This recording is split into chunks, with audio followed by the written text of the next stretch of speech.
안녕하십니까. 분당서울대학교병원 이영균입니다. 이 시간에는 대퇴골 경부골절에 대해 알아보도록 하겠습니다. 대퇴골 경부골절, femoral leg fracture는 우리 몸의 하중이 하주로 전달되는 경로에 있으며 하중이 집중되는 부위가 되겠습니다. 한편으로는 나이가 들면서 골다공증이 발생하게 되어 골절에 특히 취약한 부위가 되겠습니다. 이에 여성에서 골절이 더 흔하며 골절이 발생할 경우 모비디티와 모탈리티가 높은 골절이 되겠습니다. 또한 대퇴경부 골절은 최근까지도 unsolved fracture라고 불리고 있는데 그 이유는 인트라아티큘러 프랙처로 시노비얼 플루이드가 골 유압을 방해하고 페리오스테움에 캠비움 레이어가 없어서 오스테오블라스트가 부족합니다. 그리고 가장 중요하게는 그림에서 보는 바와 같이 superior reticular artery, lateral epiphyseal artery가 대퇴경부의 뒤쪽 외측을 따라 뼈에 붙어서 주행하게 되는데 골절이 발생하면서 이 라테랄 에피피셜 아테리가 손상되기 때문에 골 유압과 대퇴골두 무혈성 괴사의 위험이 매우 높겠습니다. 먼저 골절의 분류를 보시면 해부학적 위치에 따라 분류할 수 있고 전이 정도에 따라 가든 클래시피케이션과 골절 형태에 따라 분류한 파울스 클래시피케이션이 있습니다. 해부학적 위치에 따라서는 A의 경우 서비캐피탈 프랙처, B는 트랜스 서비칼 프랙처, C는 베이지 서비칼 프랙처로 분류가 되겠습니다. D는 골절의 중심 위치로 트랜스 서비칼 프랙처로 분류할 수 있겠습니다. 가든 클래시피케이션은 전이 정도와 완전 골절 여부에 따라 다음과 같이 분류할 수 있는데 먼저 디스플레이스 여부로 언디스플레이스인 경우를 타입 1, 2, 디스플레이스드인 경우를 타입 3, 4로 나누고 분류를 시작하는 게 좋겠습니다. 한편 골절 모양이 발고스 임팩티드 된 모양인 경우 골절 자체가 안정성을 가지기 때문에 undisplaced로 분류하면서 undisplaced 중에서도 incomplete fracture인 타입 1으로 간주하게 되겠습니다.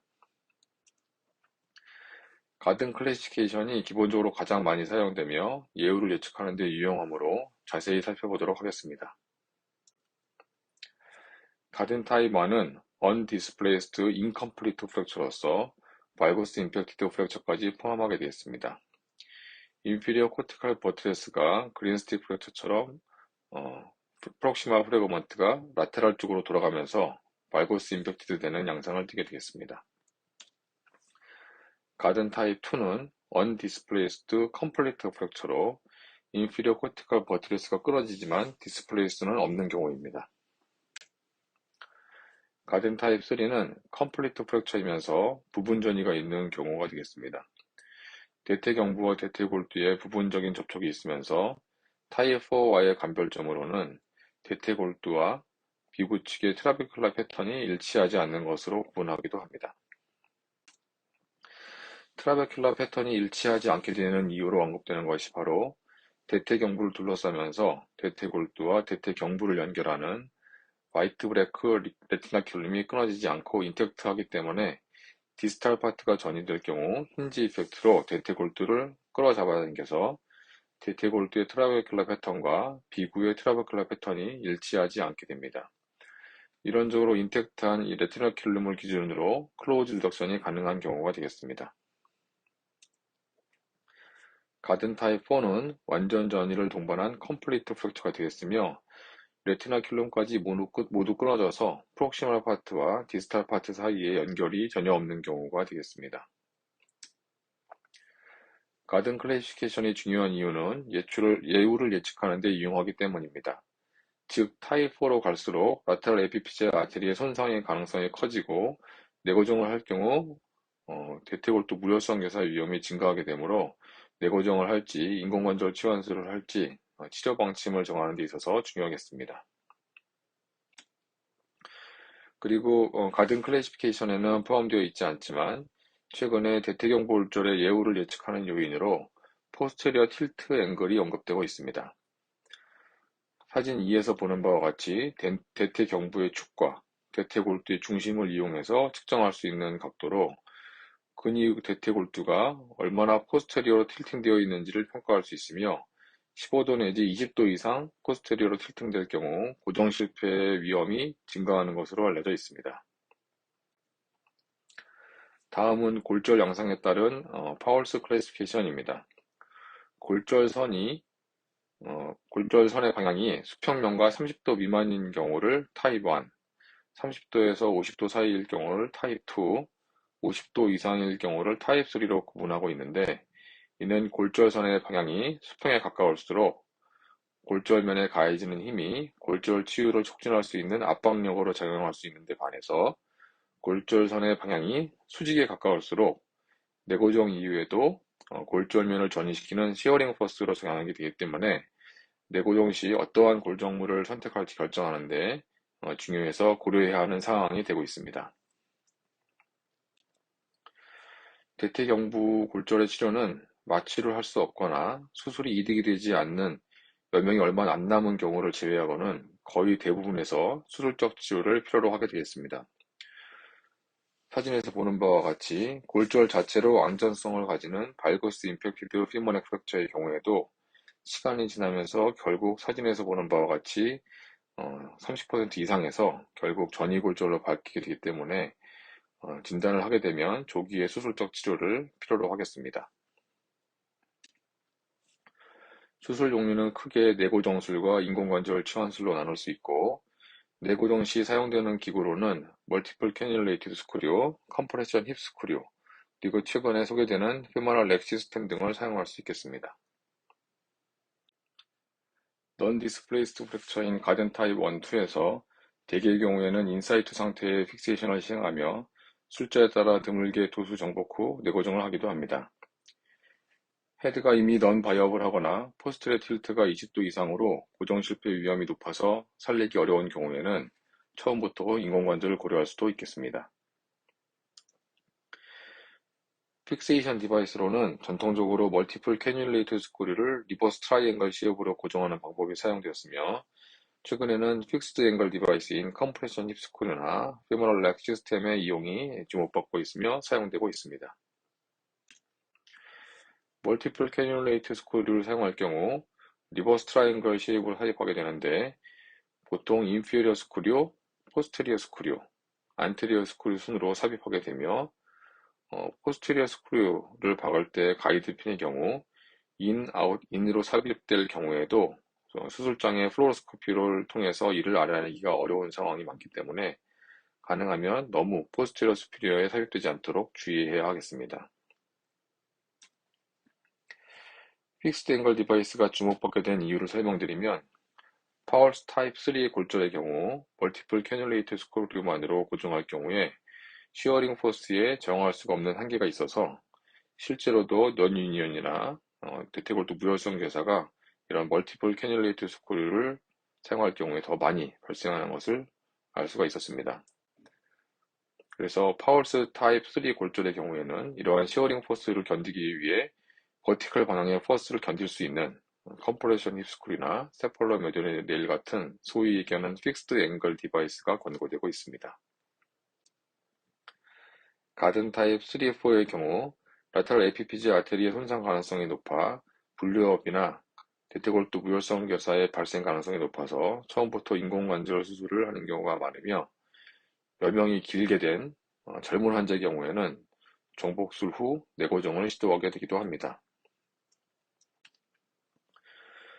리덕션 테크닉으로는 핀을 이용해서 헤드를 티어드롭에 고정한 후 디스탈 파트를 움직여서 정복하는 방법이나, 다리를 고정한 상태에서 헤드에 핀을 박아서 조이스틱처럼 움직여서 정복하는 방법이 있고, 드물게 오픈해서 눈으로 직접 보면서 정복을 할 수도 있겠습니다.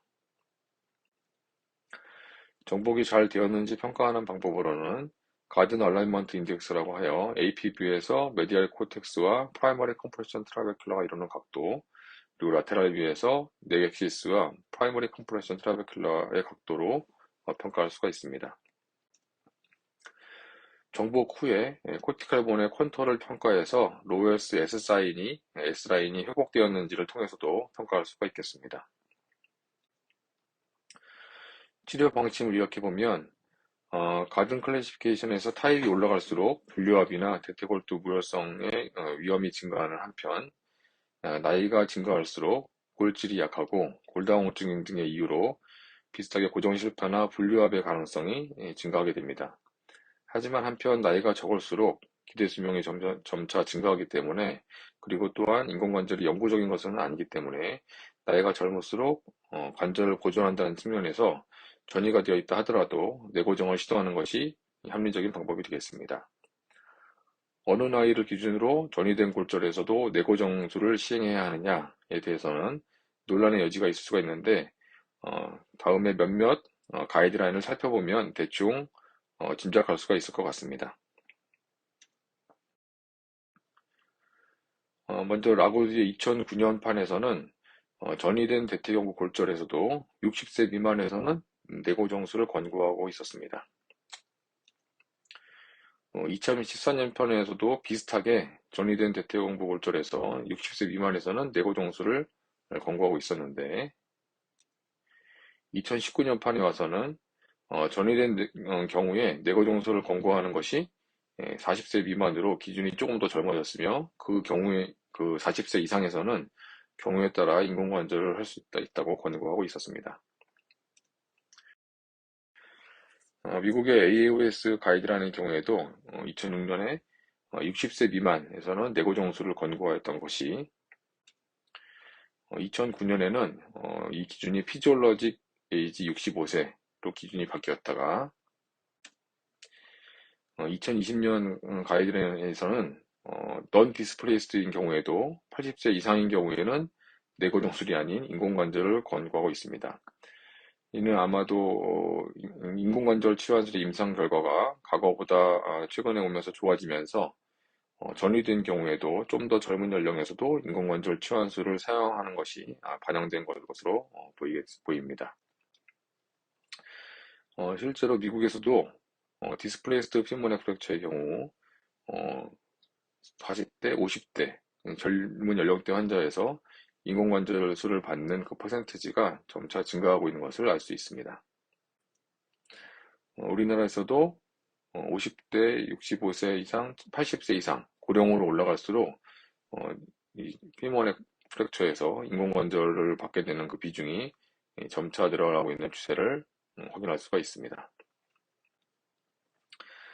하지만 모든 가이드라인에서 공통적인 것은 나이를 먼저 기준으로 삼고 치료 방침을 정하는 것이 아니라 디스플레이스드, 전이 여부를 먼저 확인한 이후에 환자의 나이를 고려해서 수술의 종류를 결정하도록 권고하고 있는 것을 기억하는 것이 좋겠습니다. 이상의 여러 가이드라인을 정리해보면 뇌고정술에 대한 대략의 적응증은 대부분의 비전이 대퇴경부 골절과 발고스 임팩티드 프랙처가 되겠으며, 뇌고정술의 금기증, 상대적인 금기증은 80세 이상의 전이성 골절이라고 정리를 할 수가 있겠습니다. 따라서 80세 미만의 전이성 대퇴경부 골절을 어떻게 치료할 것인가 하는 것은 각 의사의 처한 환경과 수술의 경험, 그리고 환자 및 보호자의 요구도에 따라 결정하게 되겠습니다.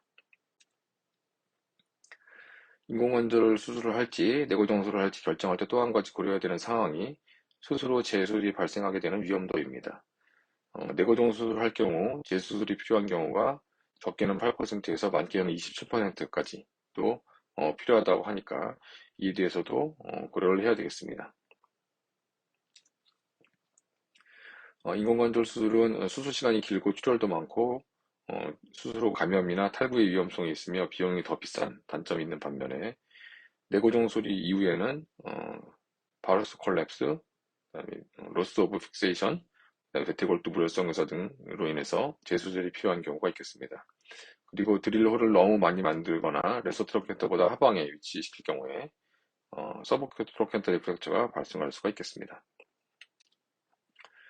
이상의 내용을 요약을 하면 발거스 임팩티드처럼 스테이블한 경우를 할지라도 컨저버티브 트리트먼트는 권고되지 않으며, 뇌고정을 할지 말지를 결정하는 그 중요한 기준은 나이보다는 전이 여부를 먼저 확인하고 그 이후에 나이를 고려하는 것이 원칙이 되겠습니다. 정복의 경우에는 대부분 클로즈 리덕션을 하고, 젊고 해부학적 정복이 중요한 경우에 드물게 오픈 리덕션을 할 수도 있겠습니다. 고정물은 전통적으로는 멀티플 캐뉼레이트 스크류가 가장 많이 사용됐으며, 최근에는 픽스드 앵글 디바이스가 파월 타입 3 같이 시어링 포스에도 좀 더 잘 견디는 이유로 주목받고 널리 사용되고 있습니다. 언솔브드 프랙처로 다른 부위 골절과 달리 분류압 이외에도 대퇴골두 무혈성 괴사라는 합병증이 있음을 염두에 둬야겠습니다. 그리고 추가로 주로 발생하는 환자군이 고령에 거동이 어려워지는 경우가 많아서 수술 전후로 욕창이나 요렇게 호흡기 감염 위험이 높고 심부정맥 혈전증이나 폐색전 등의 합병증이 발생할 수 있으므로 이를 기억해야 하겠습니다. 경청해 주셔서 감사합니다.